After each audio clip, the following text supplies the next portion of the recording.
وہ نام کسی جگہ کا بھی ہو سکتا ہے، وہ نام کسی چیز کا بھی ہو سکتا ہے، اور کوئی بھی آئیڈیا ہو، کوئی بھی کنسپٹ ہو، خیال ہو، تصور ہو، اس کے نام کو بھی ہم ناؤن کہتے ہیں۔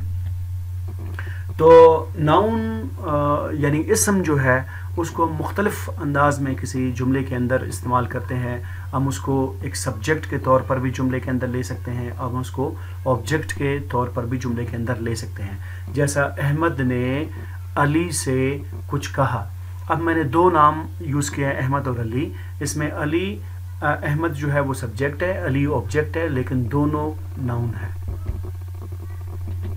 They can also be indirect objects, subject اور object complement اور adjectives، یعنی وہی نام جو ہے اگر indirect objects بھی ہو سکتا ہے، جیسا کہ اگر انگلش میں ایک میں مثال آپ کو دے دوں، نواز brought a gift for Najma. اب نواز سبجیکٹ ہے، ناؤن ہے، گفٹ بھی ناؤن ہے، اور نجمہ بھی ناؤن ہے، یعنی نجمہ یہاں پہ انڈائریکٹ آبجیکٹ ہو گیا۔ اسی طرح اس کے باقی تفصیلات ہم اس وقت ڈسکس کریں گے جب ہم ناؤن کے چیپٹر کو کھولیں گے، اس میں مزید تفصیل سے اس چیز کو دیکھیں گے اور ڈسکس کریں گے۔ اچھا، اس کے بعد جو پارٹس آف اسپیچ آ رہا ہے وہ پروناؤن ہے۔ تو پروناؤن کی تعریف ہم کس طرح سے کریں گے، اس کو کیسے دیکھیں گے؟ یعنی پروناؤن استعمال ہم کرتے ہیں کس کی جگہ؟ جب اگر کسی جملے میں ناؤن ہو اس کی جگہ ہم استعمال کرتے ہیں، یا ناؤن فریز کی جگہ ہم استعمال کرتے ہیں، اور بعض اوقات ہم دوسرے پروناؤنس کی جگہ بھی استعمال کرتے ہیں۔ مثال کے طور پر میں کہوں کہ ہی who works hard succeeds۔ اب ہی جو ہے پروناؤن ہے، who ریلیٹو پروناؤن ہے، وہ ہی کی جگہ استعمال ہوا، یعنی پروناؤن کی جگہ بھی دوبارہ استعمال ہو سکتا ہے۔ اس کے بعد جو پارٹس آف اسپیچ ہے وہ ایڈجیکٹو ہے، اس کی اپنی ایک الگ نوعیت ہے۔ تو ایڈجیکٹیوز ایک موڈیفائر کے طور پر کام کرتا ہے۔ موڈیفائر ان الفاظ کو کہا جاتا ہے جو کسی نام کے بارے میں یا کسی چیز شخص کے بارے میں، کسی آئیڈیا کے بارے میں مزید ہمیں بتائے، اس کی نوعیت کے بارے میں بتائے، کسی پروناؤن کے بارے میں ہمیں بتائیں۔ تو لہٰذا ایڈجیکٹیوز کیا کرتے ہیں؟ Giving more information by describing, quantifying اور آئیڈینٹیفائنگ دا ورڈز، یعنی ایڈجیکٹیوز وہ الفاظ ہیں جو ناؤن کے بارے میں، پروناؤن کے بارے میں ہمیں مزید معلومات دے دیتے ہیں۔ کس طرح سے کہ وہ ڈسکرائب کرتے ہیں، وہ ہمیں بتاتے ہیں کہ کون سی چیز کتنی ہے۔ میں بولتا ہوں کہ 10 ایپلز، اب یہ جو 10 کا لفظ ہے وہ ہمیں تعداد کے بارے میں بتا رہا ہے ان ایپلز کے حوالے سے۔ آئیڈینٹیفائنگ دا ورڈز ہے، آئیڈینٹیفائنگ دا ورڈز کا یہ مطلب ہے کہ اگر میں کہوں کہ bring those 2 red apples from the other apples, اگر بہت سارے سیب پڑے ہوئے ہیں تو میں یہ کہوں کہ مجھے وہ 2 سرخ والے دے دو، تو یہاں پہ سرخ کا لفظ اس کی تشخیص کے لیے استعمال ہوگا۔ اس کے بعد جو اہم چیز ہے ذائقہ کلام میں وہ ورب ہے۔ اٹ شوز ایکشنز اور اسٹیٹ آف بینگ، اس سے کسی چیز کے وجود کے بارے میں یا کسی عمل کے بارے میں، کام کے بارے میں ظاہر ہوتا ہے۔ اور ورب جو ہے مختلف قسم کے ہیں، ان میں ریگولر ورب ہے، ارریگولر ورب ہے، ٹرانزٹیو ہے، انٹرانزٹیو ہے، مین وربز ہیں اور آگزیلری وربز ہیں۔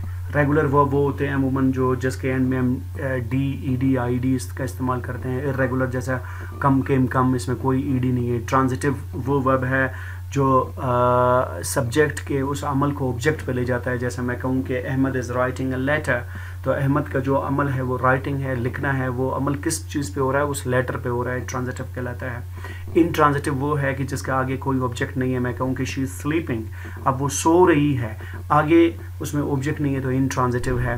اسی طرح جو ہے مین ورب ہے اور آگزیلری ورب ہے، یعنی ہیلپنگ ورب ہے۔ اگر میں کہوں کہ the players are playing in the football ground, تو اب پلیئر جو ہے وہ سبجیکٹس ہو گئے، آر وہ ماڈل آگزیلری بلکہ ہیلپنگ وربس کہلاتے ہیں، اور جو پلینگ کا لفظ ہے وہ مین ورب کے طور پر استعمال ہوگا وہاں پہ۔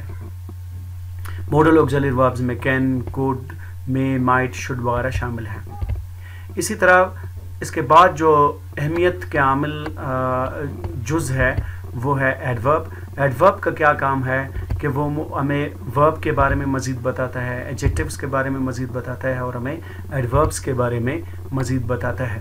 اور بعض اوقات ایسا ہوتا ہے کہ جب بھی ہم کسی جملے ہاؤ کو آنسر کرتے ہیں تو اس کو بھی ایڈورب سے ہم وہ آنسر دیتے ہیں. مثلا کیسے, اگر ہم پہلے آ جاتے ہیں ایڈورب مینر پہ, مطلب وہ کیسے گاتا ہے, وہ بہت اچھا گاتا ہے, وہ بہت خوبصورت گاتا ہے, سنگز بیوٹیفلی, تو وہ یہ جو بیوٹیفلی ہے وہ ہمیں مینر کے بارے میں بتاتا ہے. ایڈورب آف ٹائم ہے, جیسے میں کہوں کہ are class starts at 9 o'clock, تو یہ ہمیں ٹائم کے بارے میں ایڈورب بتاتے ہیں. ایڈورب آف پلیس ہے, میں کہوں کہ my book is lying on the table adverb کے طور پر استعمال ہوگا.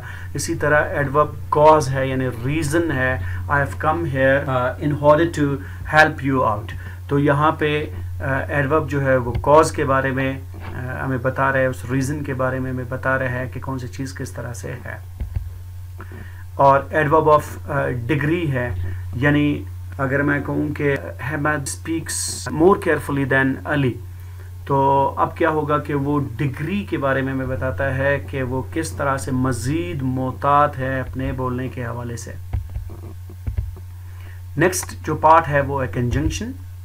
کنجنکشن کا کیا کام ہوتا ہے, جو کہ جوڑتا ہے دو الفاظ کو, اور الفاظ کے علاوہ دو فریزز کو کنجنکشن جوڑتا ہے, دو کلوزز کو آپس میں کنجنکشن جوڑتا ہے. کنجنکشنز کو کس طرح سے ہم ذہن میں رکھیں کہ کنجنکشنز ہے کیا. فین بوائز ایک ایکرونیم ہے, فارمولا ہے, جس میں سے F stands for for, A stands for and stands for nor, B for but, O for or, Y for yet, and S for so. یعنی یہ وہ کنجنکشنز ہے, اور اس کو ہم یاد رکھ سکتے ہیں اس فیم بوائز کے ذریعے سے. جیسا اگر میں ورڈز کے حوالے سے کہوں کہ میں کہتا ہوں بلیک اینڈ وائٹ, دو جملوں کو کنجنکشن نے جوڑ دیا. اور اسی طرح دو فریزز کو کس طرح سے کنجنکشن جوڑتا ہے, جیسا میں کہوں کہ I'll tell my parents and my friends all my secrets. اب اینڈ کا لفظ جو ہے my parents and all my friends کے بیچ میں آ گیا, یعنی my parents ایک فریز ہے, all my friends ایک فریز ہے, اس دونوں کو اینڈ نے جوڑ دیا. اب ہم بات کرتے ہیں کہ کلوز کس طرح سے کنجنکشن کو جوڑتا ہے. She came into my office and sat for a while there and left. اب اس طرح سے she came into my office, وہ میرے آفس میں آئی, and sat there for a while, اور تھوڑی دیر تک وہ وہاں پہ بیٹھی رہی. اب یہ اینڈ جو ہے وہ کنجنکشن ہے, آگے اس نے کس طرح سے دو کلوزز کو جوڑا اس مثال سے واضح کلیئر ہے. ان تمام چیزوں کے بارے میں مطلب اجزاء کلام کے حوالے سے جو ہم تفصیل سے بات کریں گے وہ آپ اپنے آگے آنے والے لیکچرز میں بات کریں گے. انٹرجیکشن کچھ ایسے الفاظ ہوتے ہیں جو ہمارے ایک دم سے اٹھنے والے اندر فیلنگز کو اور ایموشنز کو وہ ظاہر کرتے ہیں. مثال کے طور پر خوشی کا اظہار کرنے کے لیے ہم بولتے ہیں ہرا, اور غم کا اظہار, دکھ افسوس کا اظہار کرنے کے لیے ہم احلاس کا یوز کرتے ہیں. کسی تکلیف اچانک سے جو ہے درد کے اظہار کے لیے ہم اوچ کا استعمال کرتے ہیں, اور حیرت کے لیے ہم واو کا استعمال کرتے ہیں. تو یہ وہ سارے الفاظ ہیں جو ہمارے اچانک ابھرے ہوئے فیلنگز کو ظاہر کرتے ہیں, وہ انٹرجیکشن کہلاتے ہیں. یہ لیکچر ہمارا آگے آنے والے لیکچرز میں کنٹینیوڈ رہے گا. تو یہ رہا ایک تعارفی لیکچر ہمارا پارٹس آف اسپیچ اجزاء کلام کے حوالے سے. نیکسٹ لیکچرز میں ہم انہی اجزاء کلام کو ایک ایک کر کے تفصیل سے بیان کریں گے, اور اس کی مثالوں کے ساتھ اس کو دیکھیں گے, پڑھیں گے, سیکھیں گے. So thank you so very much. This was all for today. May Allah bless you. Stay at home and stay safe. See you next inshallah in the next lecture. Allah Hafiz.